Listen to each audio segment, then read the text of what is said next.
Chapter 39. The earth swallowed them up.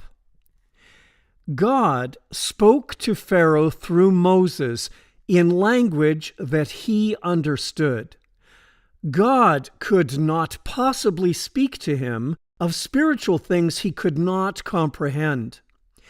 In chapter 19, we mentioned the first Egyptian god, Atum, who brought forth the other gods.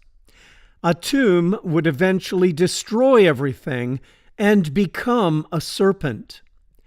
Aaron's casting down of the rod of Moses to become a serpent was an omen of coming destruction. The lesson was amplified when the Egyptian magicians' serpents were swallowed by the serpent which had come from the rod of Moses. They threw down their staffs, which also became serpents. But then Aaron's staff swallowed up their staffs. Exodus 7:12.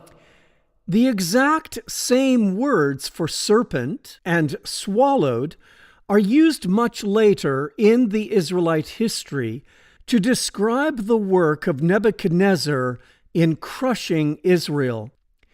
King Nebuchadnezzar of Babylon has eaten and crushed us and drained us of strength.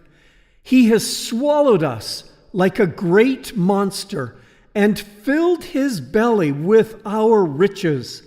He has thrown us out of our own country. Jeremiah 51:34. The Lord sent a message to Pharaoh in a language he understood. A work of destruction would swallow up his nation if he did not repent and let Israel go. When Pharaoh and his host drowned in the Red Sea, Israel praised God as one who swallowed them up. You raised your right hand, and the earth swallowed our enemies. Exodus 15:12. The important point about Israel's praise of God is their delight in an enemy swallowing God. Your right hand, O Lord, is glorious in power.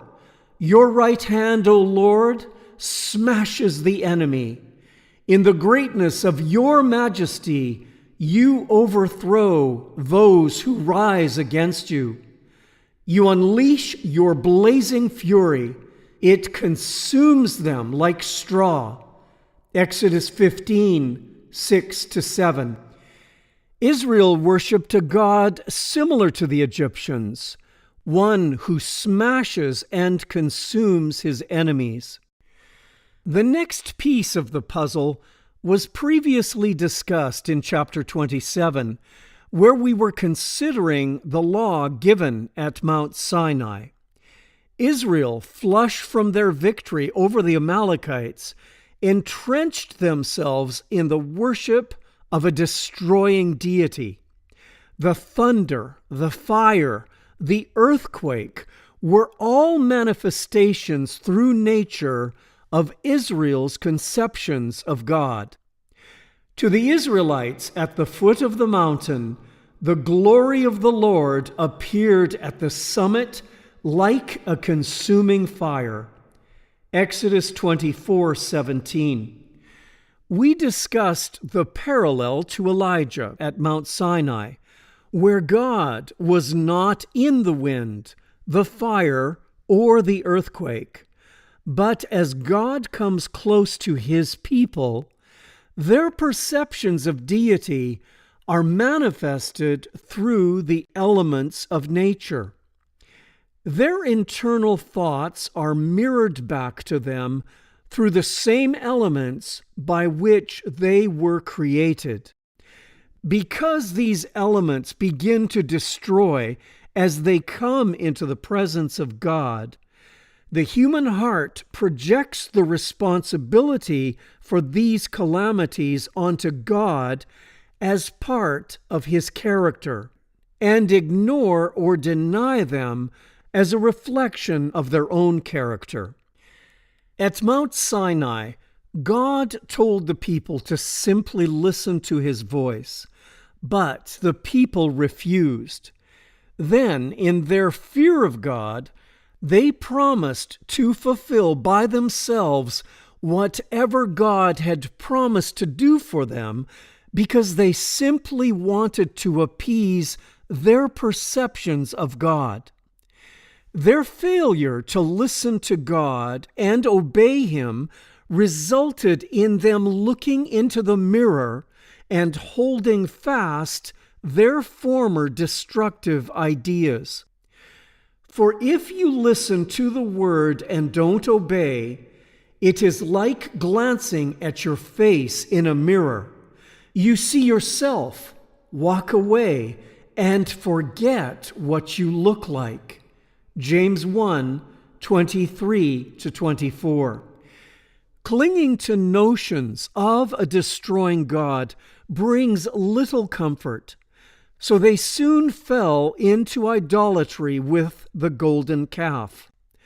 Their refusal to actually listen to God and perceive the grace in the light shining from the face of Moses locked them in fear to a God who was planning to kill them. Their idolatry caused a constant breach, bringing pestilence and disease. Their praise of a God who swallows his enemies resulted in their fear of a God swallowing them up in his wrath. So the Lord plagued the people because of what they did with the calf which Aaron made.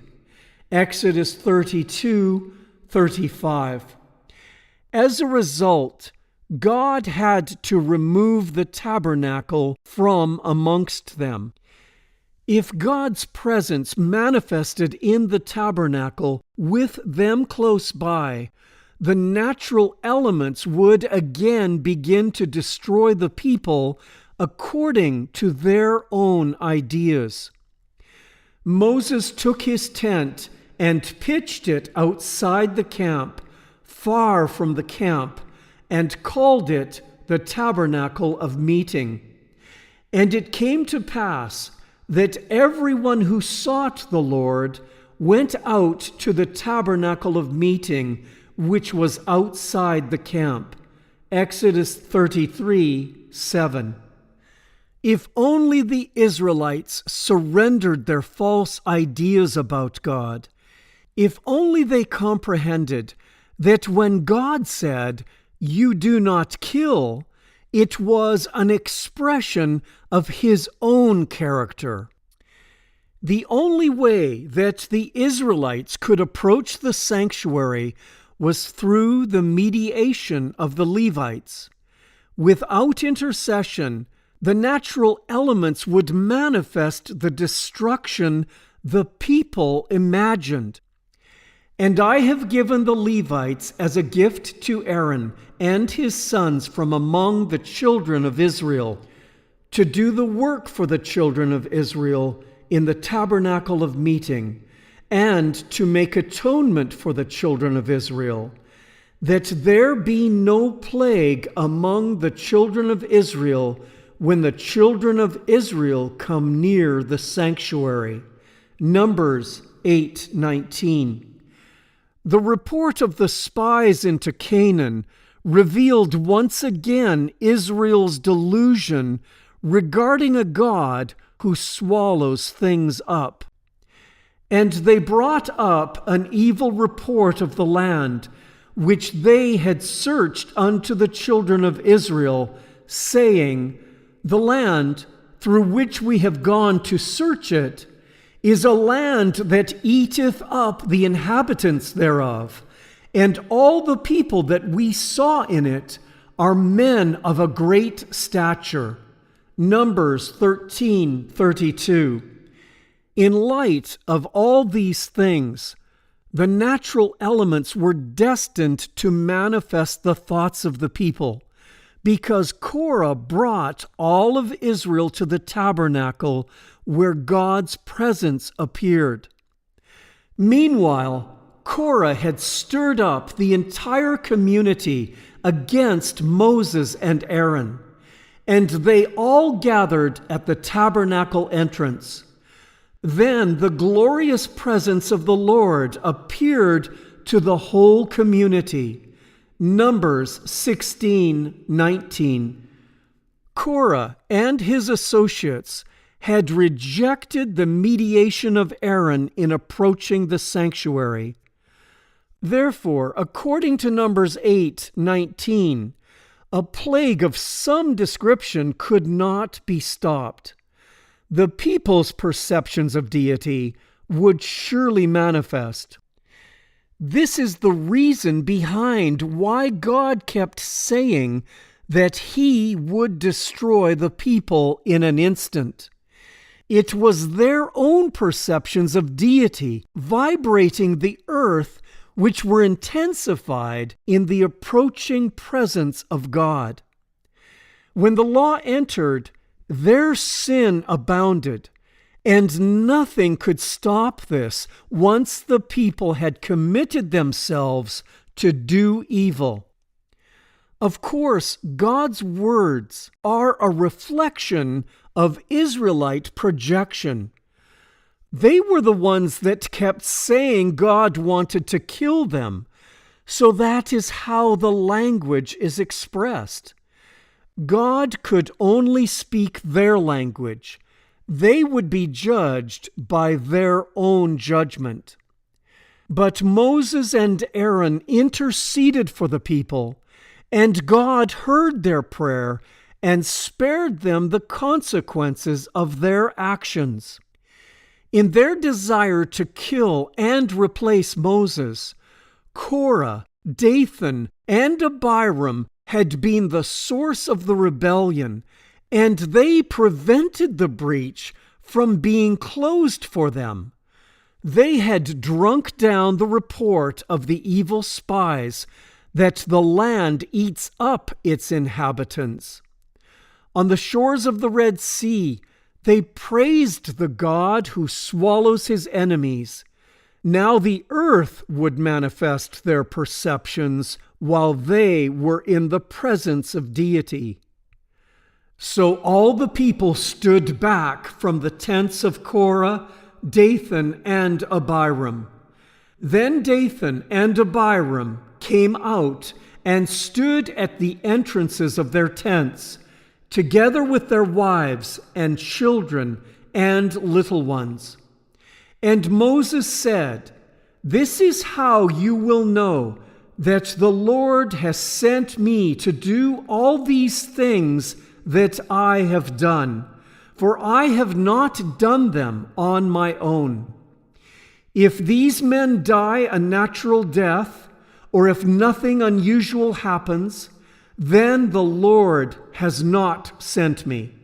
But if the Lord does something entirely new, and the ground opens its mouth and swallows them and all their belongings, and they go down alive into the grave, then you will know that these men have shown contempt for the Lord." He had hardly finished speaking the words when the ground suddenly split open beneath them. The earth opened its mouth and swallowed the men, along with their households and all their followers who were standing with them, and everything they owned. So they went down alive into the grave, along with all their belongings. The earth closed over them, and they all vanished from among the people of Israel. Numbers 16:27-33. As Pharaoh was swallowed by the waves, so Korah, Dathan, and Abiram were swallowed up by the earth. As Moses had raised his serpent rod, bringing the waters together, so Moses was the instrument that announced the doom of these men that would lead to the earth coming together upon them. God allowed all Israel to believe that he was the one that swallowed them up, because this is the God which they believed in. Their worship of God was actually the worship of the dragon. In their delusion, God allowed these wicked men to be snared in the work of their own hands. Psalm 9:16. Satan is the destroyer. When God withdrew his protection from both the people and the elements, Satan was free to destroy them. God knew that the earth would swallow up these men because of what they already believed. God hid his face while the people believed he was the one destroying them. Many question, but why would God do this? Because of the simple fact that our thoughts are not God's thoughts. We can't actually hear what he wishes to tell us. He can only meet us in our deluded state of mind and try to lead us out. If we refuse, then death is the result. Due to all the tools we have discovered in this journey, it is impossible to accept God actually destroyed these men with his own hand. As we look at the face of Jesus, we question, would you cause little children to be swallowed alive by the earth? So all the people stood back from the tents of Korah, Dathan, and Abiram. Then Dathan and Abiram came out and stood at the entrances of their tents, together with their wives and children and little ones. Numbers 16:27. The only way these children could die is because of this principle. You shall not bow down to them, nor serve them, for I, the Lord your God, am a jealous God, visiting the iniquity of the fathers upon the children to the third and fourth generations of those who hate me. Exodus 20:5. God allowed the earth to visit the children of Korah, causing them to perish, because they were trained to hate the God of Moses by their parents. These children had heard their parents' accusations about God and Moses supposedly wanting to kill them all in the wilderness. They were imbued with the spirit of their parents, and so they suffered along with them. The seeds of the parents were planted in the children. Although the seeds may not have manifested, they were there. It is a fearful thing for parents to train their children in the paths of wickedness. When reading this story outside of Christ, we see the God that Korah and the Israelites saw. We see God as the dragon who swallowed up his enemies. Our nature tends to cheer such activity because it is what we naturally believe about him. But we notice that the dragon did not just swallow the leading conspirators. He also breathed fire upon the 250 princes and destroyed them. Then fire blazed forth from the Lord and burned up the 250 men who were offering incense. Numbers 16:35. The same thing which happened to Nadab and Abihu happened to these 250 men. As they approached the presence of God with strange fire, Believing in a God who destroys, the elements burst forth upon them according to their judgment. The fire on Mount Sinai was a manifestation of their own ideas. It is exactly the same as the fire which manifested in the time of Elijah. The fire came forth, but God was not in the fire. This would warn the Israelites that no unauthorized person, no one who was not a descendant of Aaron, should ever enter the Lord's presence to burn incense. If anyone did, the same thing would happen to him as happened to Korah and his followers. So the Lord's instructions to Moses were carried out.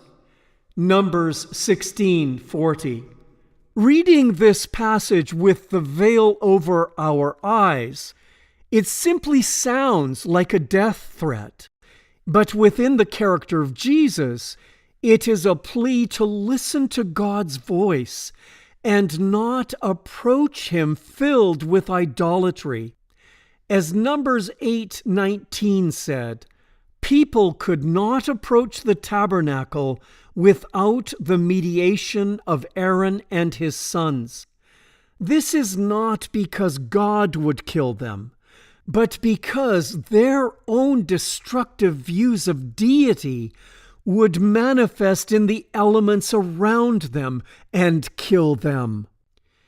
In men's eyes, the mediators are those who are most eloquent at pacifying the angry deity. The Lord works with this principle in providing Aaron and his sons as priests to shield the people. But once people cast off this mediation process, there is no shelter from Satan, the destroyer.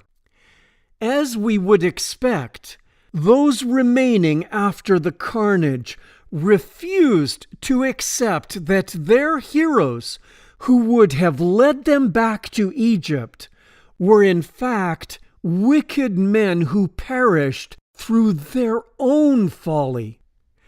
But the very next morning, the whole community of Israel began muttering again against Moses and Aaron, saying, "You have killed the Lord's people." Numbers 16:41. The people projected the guilt of the death of their cherished leaders onto Moses and Aaron.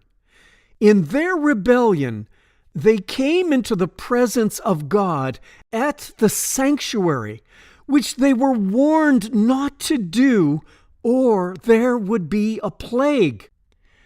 As the community gathered to protest against Moses and Aaron, they turned toward the tabernacle and saw that the cloud had covered it, and the glorious presence of the Lord appeared. Moses and Aaron came and stood in front of the tabernacle, and the Lord said to Moses, "Get away from all these people so that I can instantly destroy them." But Moses and Aaron fell face down on the ground. Numbers 16:42-45. As God spoke to Pharaoh through the serpent which swallowed the other serpents, God once again mirrors the people's perception of himself as a destroyer. To Moses and Aaron, it was actually a plea for them to step into the gap and intercede for the people. Because the people had opened the breach once again, it allowed Satan, the destroyer, to again come in and do his evil work. Notice the words of the apocryphal book, Wisdom of Solomon, and how it describes this event. Quote, "For then the blameless man made haste and stood forth to defend them. and bringing the shield of his proper ministry, even prayer, and the propitiation of incense, set himself against the wrath, and so brought the calamity to an end, declaring that he was thy servant. So he overcame the destroyer, not with strength of body, nor force of arms, but with a word subdued him that punished, alleging the oaths and covenants made with the fathers. For when the dead were now fallen down by heaps one upon another, standing between, he stayed the wrath, and parted the way to the living. For in the long garment was the whole world, and in the 4 rows of the stones, the breastplate, was the glory of the Fathers graven, and thy majesty upon the diadem of his head. Unto these the destroyer gave place, and was afraid of them. For it was enough that they only tasted of the wrath. End quote. Wisdom of Solomon 18:21-25. We are told here of Aaron overcoming the destroyer. The Apostle Paul speaks of this event when he writes, "Nor complain, as some of them also complained and were destroyed by the destroyer." 1 Corinthians 10:10. The word destroyer in the Greek actually means venomous serpent. The Lord could not protect the people completely. 14,700 died because of their worship of a destroying deity. The intercession of Aaron saved the rest of the congregation from the same destruction. Aaron overcame the destroyer by pleading for mercy for their lives. Several pieces are needed to explain this story. It is so tempting to just read the story without the mediation of the life of Jesus. But if we do this, then we, like the Israelites, will be confirmed in the worship of a deity that swallows up his enemies, including little children, and breathes fire and plagues people. If we believe this, then we should expect this will happen to us in the last plagues to come upon the earth. As you judge God, so the earth will manifest your beliefs about God when His presence comes near to you. Let us carefully consider these things as the second coming of Jesus approaches. Let us look to Jesus, meek and mild. Let us believe that our Father is like Him. Then the earth will be at peace with us. We will be able to live in the sight of a holy God without a mediator to intercede for us with our false views of God. There is no condemnation to those who are in Christ Jesus, because the life of Jesus on earth removes all condemnation from God's character. To those who believe, all this is possible.